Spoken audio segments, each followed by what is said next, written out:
Is your team going to a bowl game? Brett McMurphy will tell you if they are and where they are going. I'm Tim Kalinowski, Brett of Action Network. Let's start at the top, the college football playoff. You've been playing musical chairs with the fourth spot, but now you got Texas in and Washington out. Explain yourself.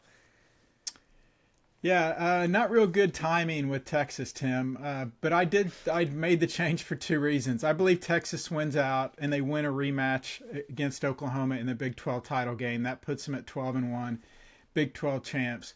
The bad timing for me is Sunday night news broke that Texas quarterback Quinn Ewers is going to be out a few weeks with a shoulder injury. There is a possibility he can return towards the end of the year. So that's significant there. But ultimately, this is not so much about Texas. It's more about the Pac-12. I think they're going to cannibalize itself. There are 6 teams this week in the top 25 from the Pac-12. Obviously, Washington and Oregon have the best shot at the playoff, but Utah and Oregon State also only have 1 loss. I think the problem/challenge for the Pac-12 is there are still 7 games remaining between those top 25 ranked Pac-12 teams. I don't see anyone ultimately surviving all those landmines. And you look at last week's games for Washington, playing at home against an Arizona State team that's at the bottom of the league. Arizona State should have won that game. There's no question about it. Ultimately, they didn't. Give credit to Washington. But I just think, Tim, that all of these Pac-12 head-to-head matchups with the elite teams, like I said, 6 currently in the top 25, I just think they're going to eat each other up. And ultimately, that will open the door for a 12-1 Texas team to get that 4th and final spot. Yeah, congratulations, Pac-12. You are too good. And Texas, we know they have plenty of depth in that quarterback room. Let's talk about, we had a dream scenario, the Irish make an Irish exit out of the ReliaQuest Bowl where we could have seen the Brian Kelly Bowl, but now you have them moving on up to a New Year's Six, thanks to maybe Virginia is to blame for this? It's a lot of factors, yeah. Tim, I mean, just looking at the overall landscape and some of the things I mentioned about the Pac-12 cannibalizing itself, Notre Dame now appears to have a path to a New Year's Six game if it wins out. And you look at the rest of their schedule, they will be favored to do so. At Clemson, Wake Forest, and at Stanford. Those 3 teams smell like bad fish right now. And look, Notre Dame, they went out there, finished 10-2. That they would climb up around the top 10, and that would be enough to get into a New Year's Six game. Another reason why I think the Irish will ultimately end up in the top 10, because of the Pac-12 puzzle that I mentioned. Look, after Penn State showing against Ohio State, I have no confidence that Penn State can beat Michigan. So if you have a 10-2 Penn State team that's being compared head-to-head with Notre Dame for possibly one of the last New Year's Six spots, I'm fairly confident the selection committee would rank Notre Dame over Penn State for a couple of reasons. One, they would have a better head-to-head result against Ohio State. Yes, they were both losses, but Notre Dame lost on the last play of the game. Penn State scored a meaningless touchdown to pull within 8. Sorry, James Franklin, you were not able to get the backdoor cover. And secondly, Notre Dame will have a top 25 win against Duke. Penn State will not have any top 25 wins. So if Penn State loses to Michigan, I think that increases Notre Dame's chances even more.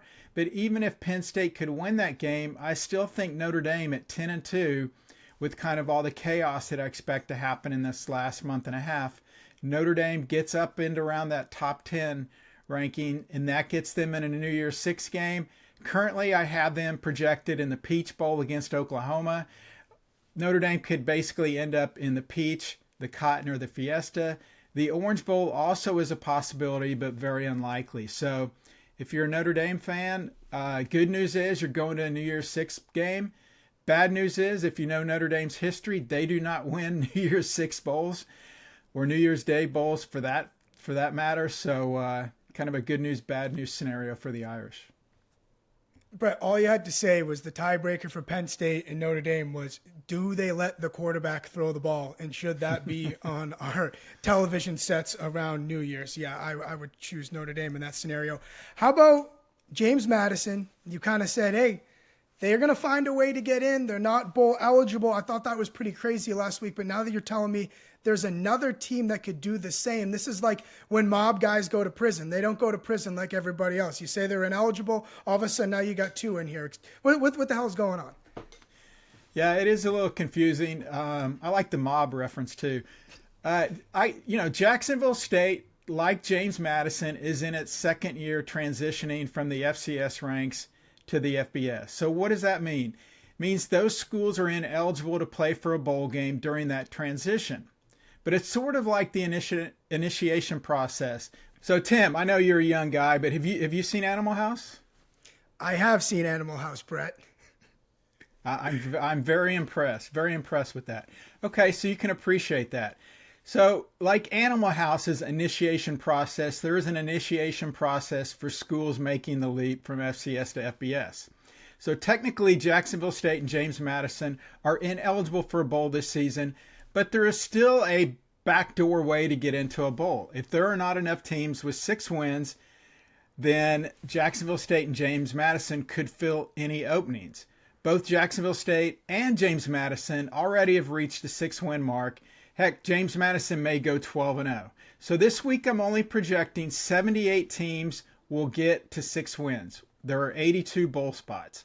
We have 5 weeks left. There are currently 30 teams that are bowl eligible so far. So it's simple for Jacksonville State and James Madison. As long as there are 80 or fewer teams with 6 wins, the Gamecocks and Dukes would play in a bowl and not against each other. Thank you, sir. May I have another? One last thing. I've got some questions on Twitter specifically about James Madison. If the Dukes go 12-0, sorry, they are not eligible for the college football playoff or a New Year's Six bowl because they are in that transition period. Sorry, I don't make the rules. Don't shoot the messenger. Yeah, boo. Does quickly, Brett, just because I'm curious, does not having enough bowl eligible teams, does that mean like the bottom of college football is bad, or is this just like, hey, this is just kind of what happens? A little bit of both. It's more scheduling. It means that the power schools didn't win their non-conference games or got upset in the non-conference game and in the non-conference schedule, And then when they get into conference play and you go 3-5 or 4-4, well, if you didn't sweep your non-conference games, then sometimes you can't get up to those 6 wins. So that's basically what it means, because usually all of these spots are filled by the Power 5 conference schools. So when they don't have enough teams that reach the 6-win requirement, that's when we usually see some openings for teams that are 5-7. Yeah, those games matter. How about if the season ended today? It doesn't, but we would have some pretty intriguing matchups. There's a few that catch my eye. What catches yours with no unfortunate O'Brien Kelly Bowl? Yeah, look, if only the NCAA would allow me to do the official bowl pairings, boy, I would have some much-watched TV. Tim, this week I've got not 1, not 2, but 3 dream bowl scenarios. In the Holiday Bowl, I'm projecting an Oregon State and Clemson. How about Oregon State featuring quarterback DJ Uiagalelei against DJU's former Clemson team? Sign me up for that one. And then in the Music City Bowl, I have Florida playing Wisconsin.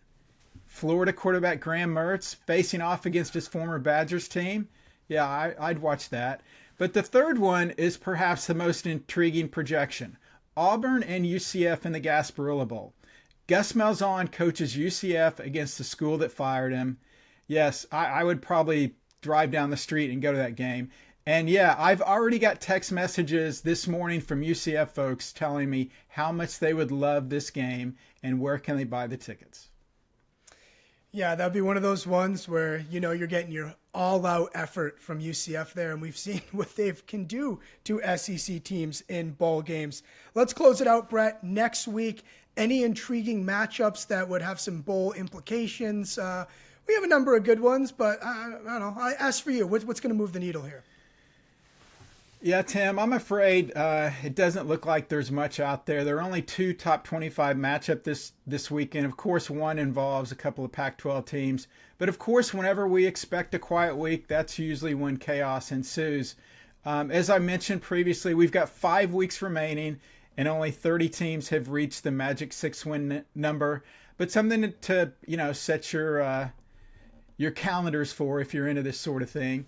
Next week, appropriately enough, on Halloween night, we will get the initial college football playoff rankings to get an idea how strongly the committee feels about some of these teams, and kind of see if I'm projecting correctly for these New Year's Six games based on the selection committee rankings. So that's something to look for on Halloween night, or as SEC fans call it, Nick Saban's birthday. It is his birthday. That's not a joke. Is it that? Yeah. That's pretty good. That's not shocking at all. It all makes sense now. Brett, it was a pleasure. Excuse me. It was a pleasure. Looking forward to what's coming up.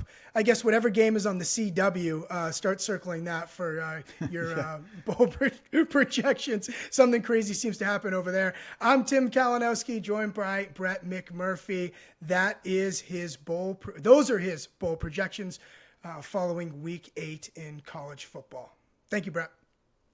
Thanks, Tim.